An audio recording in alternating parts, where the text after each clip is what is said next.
After reviewing it recently, I asked my subscribers if they'd be interested in a further discussion of Don Webb's How to Become a Modern Magus. With a small exception, all said yes, and some even anticipated it. Respecting that and enjoying Webb's work, in this video I'll examine several more of my favorite parts.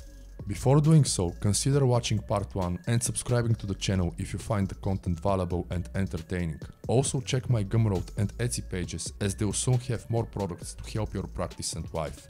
Don't be yourself.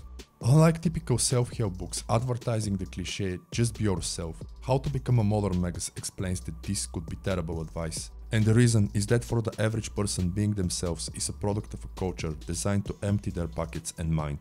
As most self-improvers know, the cure to this is limiting your exposure to social media and entertainment, and the rule I use for myself is to create more than I consume, or consuming while actually creating.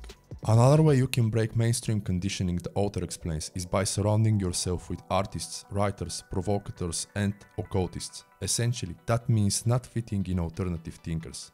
Somewhat sarcastic, Webb advocates perceiving them as exotically flavored junk food. On the contrary, there's the notion that you're the summary of the top 5 persons you hang with. Depending on the situation, being around such rebels, edgelords and other children of the Aeon of Horus may not be available.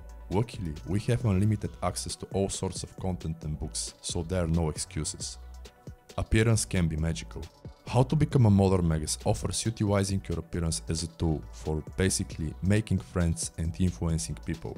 Rather than following fashion trends, the author suggests establishing a unique swagger and using it as an advantage. The key isn't to be trendy, but to seem as if coming from another, more magical world. Whatever outfits you pick, they should bring your genuine best self into action, and I also suggest considering Damien Eccles' thoughts on rocking so much black. Quote, "The rockstar in his or her odd outfit has a greater magical effect than the nearly invisible occultist who has read 100 books on magic but wants more than anything to fit in." Unquote.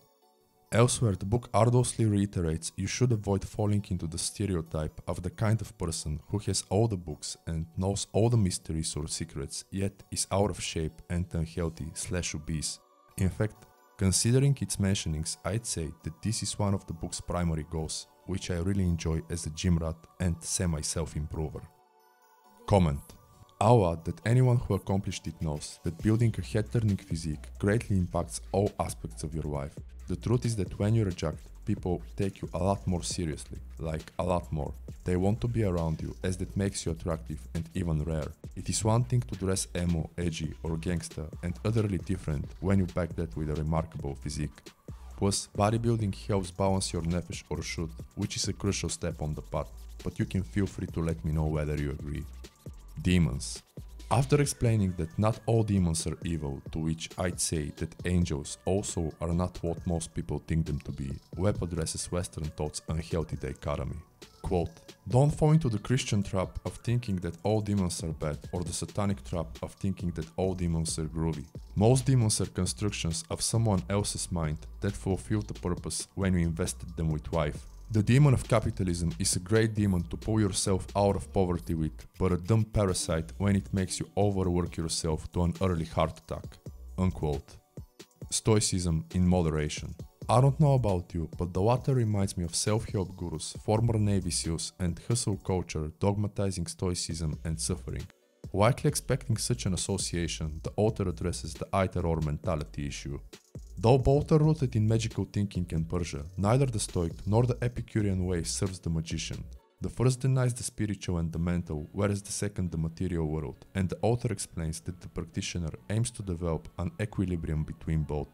That matches as above so below, as within so without. Moreover, Webb encourages using your advance in the first to actually help improve in the second and vice versa. And here, I suggest considering Michael Aquino's introduction to the 7 Faces of Darkness if you have it around.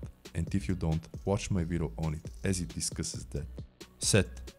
Elsewhere, Webb explains set also means stabilizer. Being the one constant in the universe where everything else is variable, Set is the ultimate role model for the magician. He is also associated with the most stable/immortalized self, Ak, perhaps Kia kabbalistically, and the most fragile part, Kat, perhaps Guf kabbalistically. Given that by associating/aligning with Seth, in my humble opinion, the magician ultimately achieves the earlier mentioned equilibrium. And if you think about it, what is the ultimate true constant in your life? Let me know in the comments below. Memory, not the past. Resonating with modern concepts for total self-improvement and some parts of my first book, Omad Gains, the section reveals the operator's perception must evolve in two ways, covering both realms. And what that does is bringing the realization that memory doesn't equal the past. A primary aim of societal control is to interpret your past for you, giving it the meaning fitting its structures best.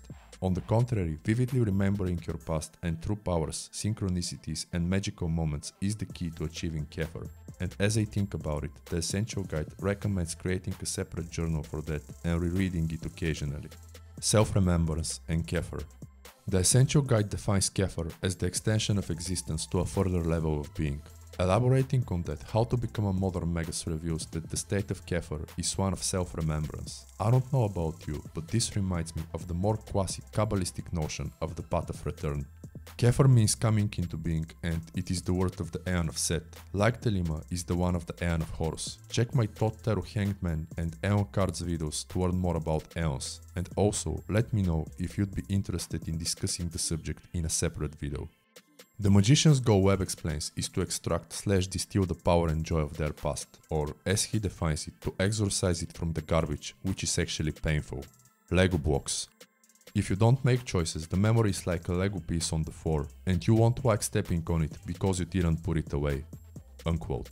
Meditating on this wisdom gem, I found 3 options for your past. Leave it available for society/others to define and orchestrate it based on their expectations, criteria and plans for your future. Never examine it, but let it dominate your present, stumbling into the unordered Lego blocks, or actually deal with it, building them in a way that serves your future best, empowering your magic and life.